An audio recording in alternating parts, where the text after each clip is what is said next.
Amazina ni Kamana Jean Felix, natangiye nkorera koperative Komeka 2017.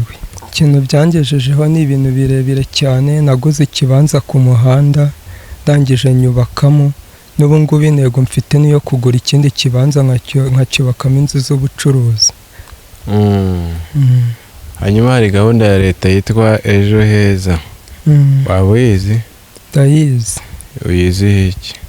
Nyiziho yuko twiteganyiriza amafaranga azatugira umumaro mu gihe twageze mu zabukuru, ndetse n'abana bacu zikabagiraho umumaro.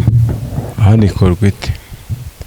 Umuntu ni ugutanga amafaranga muyo aba yakoreye buri kwezi, agatanga Ejo Heza. Amafaranga utanga wowe nangahe? 1000. Ese ubona Ejo Heza kuri wowe ivuze iki?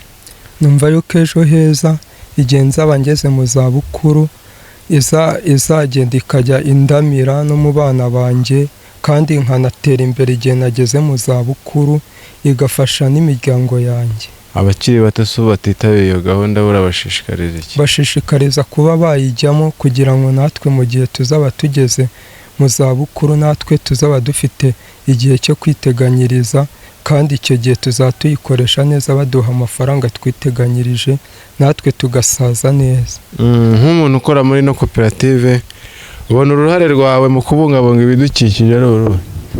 Numva yuko nk'ibi biba bidukikije nta muntu ugomba gusa nkaho abyonona, kuko ibi ni ingirakamaro. Ubikora ute nyine? Tubwire ko urwo ruhare wagira kugira ngo ibidukikije biri aho mukorera bibashe kuba biri mu buryo bwa nyabwo. Uruhare nagira ni ukuba nta muntu wakonona nk'igiti, kuko tuzi yuko igiti kiri mu bintu bidukikije. Niyo mpamvu nagiraho uruhare ku buryo nta muntu wacyonona ndeba. Amazina, hanyuma uranatubwira n'igihe watagiye gukorera muri no koperative. Yego, murakoze. Njye nitwa Nyandwi Charire, ni umupapa ufite umudamu umwe n'abana 4. Nkaba naratangiye gukora ino koperative mu gihe maranye igihe nayo igihe cy'imyaka 11.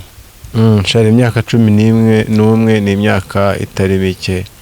Hanyuma uratubwira se ubona muri iyo myaka umaze ukorana n'iyi koperative ibintu bifatika wavuga ko wagezeho nibi? Yego, urwo ni urugendo rurerure koko. Natangiye gukorana nabo ndi umusore, ngerageza buryo ki ngomba kwishakira ibyangombwa byankura mu gihe cy'ingaragu. Ndubaka, mfite inzu yanjye mbamo kandi iratunganye, mbasha kwiguriraho n'umurima mpinga. Umuryango w'abana n'umudamu ndi kumwe nabo ndawutunze nta kibazo, kandi abanyeshuri babashije kuba bajya kwiga nabo mbona bigenda neza. Ibyangombwa nsabwa ku ishuri ndabibona. Tuyifata neza, twasanze ari ikintu igihe bakitubwiye atari ikintu bagombera kongera ngo bagaruke ejo bongere batubwire, ko twabonye ari twe bigifitiye umumaro. Tugiye dukora ku makuru y'abaduhingiro babanjemo, ni ikintu cyiza cyane, kuko ejo bundi twe hari umusaza twari kumwe witwa Emasasu Innocent, atwereka SMS z'uburyo bimeze ku mafaranga ye bamuhaye. Natangiye ntangamo umusanzu w'5. Bimeze neza nta kibazo kuri konti yanjye, bagenda banyereka uko bimeze. Ubona se ko utanga amafaranga bivuze iki kuri wowe? Mfite icyizere cy'ejo hazaza, igihe numva intege zatangiye kumbana nkeya ngeze mu zabukuru, ko wa musanzu wanjye ntanga hari icyo uzamarira, kandi no ku bana bizabagiraho inyungu, bizagenda bigira icyo bibasansabirizaho. Kandi ko numva ko nifuza ko no ku bana nshaka kugira ngo nzagira uburyo ngenda mbakusanyiriza, nkagira umusanzu ushoboka ngenda mbashyiriramo, kugira ngo nabo bazisange muri Ejo Heza neza, ko igihe bamaze gukura. Hari urungano rwawe, hari abari munsi y'imyaka yawe ho gato, ariko usanga iyi gahunda batayitabira neza. Niye nama bagira? Inama nabagira niyo gushishikarira gukurikiza gahunda za leta nk'uko ibi bidusaba.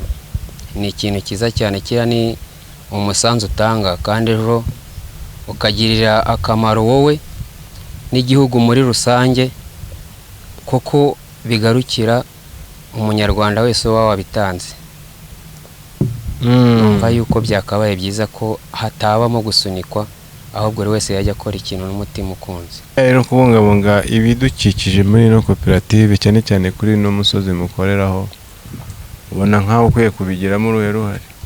Ikintu cya mbere numva ko igiti gihari tugomba kugikorera umutekano neza usesuye, tukakibungabunga ntihagire ucyangiza.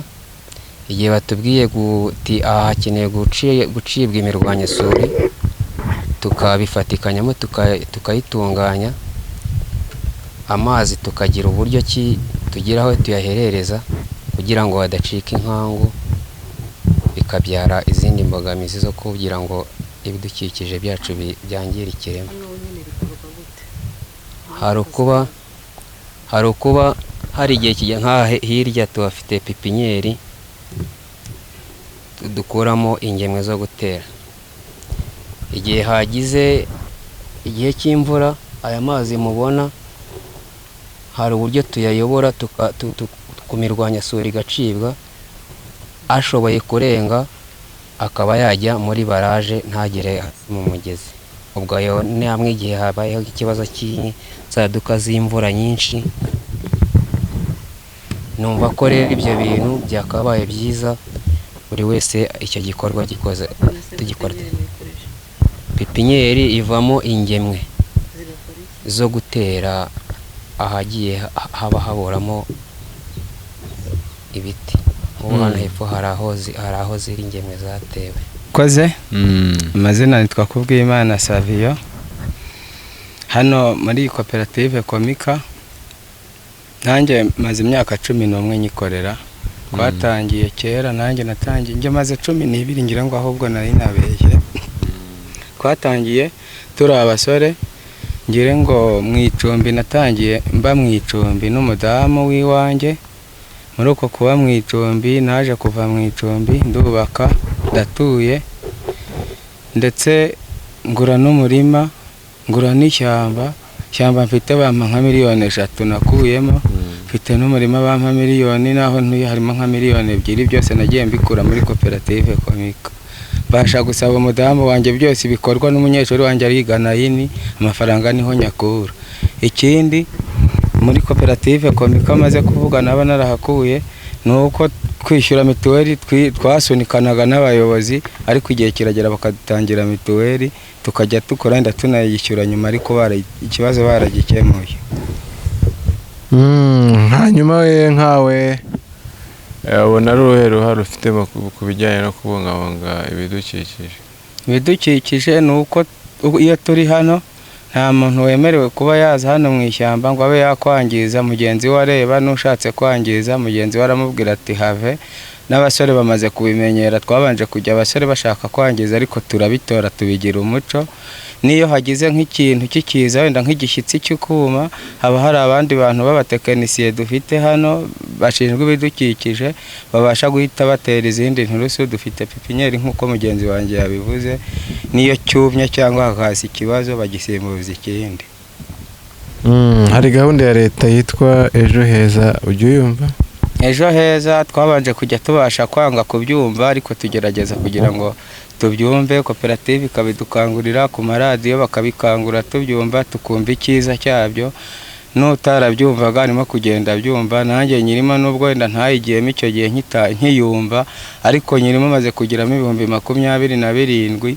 Ubwo ni ukuvuga ngo nanjye ndimo kuvuga uko byagenda kose giye kujya ntanga umusanzu kugira ngo nanjye nzasaze ndi umusaza. Niba nkwa kabyeri nanjye nzasaze nkwa kabyeri neza, ntasabiriza ndeba abandi basaza bankwana kabyeri nanjye basha kugasoma. Ubona se ubundi akamaro kari arakaye? Akamaro kayo ni uko usaza ugeze mu za bukuru ikabasha kuba yagufasha ntubashe kuba wasaza nabi. ukazasaza mbese utanduranye, usabiriza, usaba abana mbega ukaba wasaza neza, kandi noneho wagira n'ibyago bakaba bakugoboka. abakiri bato urabashishikariza iki? Abakiri bato kubibabwira nyine ni uguhozaho, nabo barimo kugenda babyumva buhoro buhoro, ariko urubyiruko rwo urumva nyine, urubyiruko ngira ngo murabizi kurubibwira ni uguhozaho, ariko nabo ndabashishikariza kugira ngo nibura nabo bayitange. Urababwira bakakubwira ati nta muntu uragoboka turabona, ariko wenda ubwo harimo abasaza bamaze kugenda babagoboka bazajya bagenda babireberaho, nabo bazagera bagende babyumva. Amazina yanjye nitwa Ikuzweme Gloire, nkaba ndi umukozi wa Komika ushinzwe ibidukikije. Duhe ishusho rero y'uko mubungabunga ibidukikije hano muri Komika. Murakoze.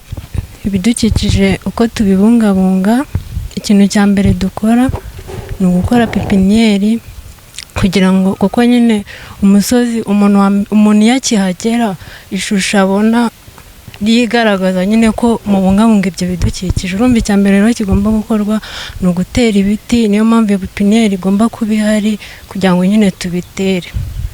Ikindi dukora ni ugukora ibishoboka amazi yakoreshejwe ntarenge mu mbibi zacu, nyine tugaca ibitega kugira ngo amazi atagenda, tukayafata.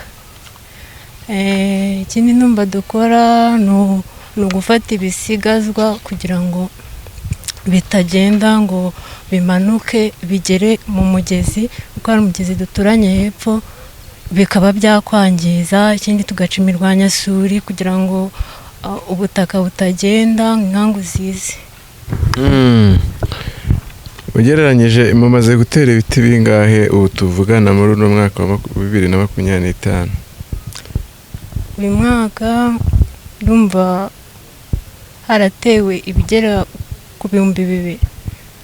Mufitiye intego se yo gukomeza gutera ibiti kuri uno musozi? Dufite iyo ntego kuko n'ubu twarabumbitse, dufite ibyo tuzatera, imvura nigwa mu kwa 9.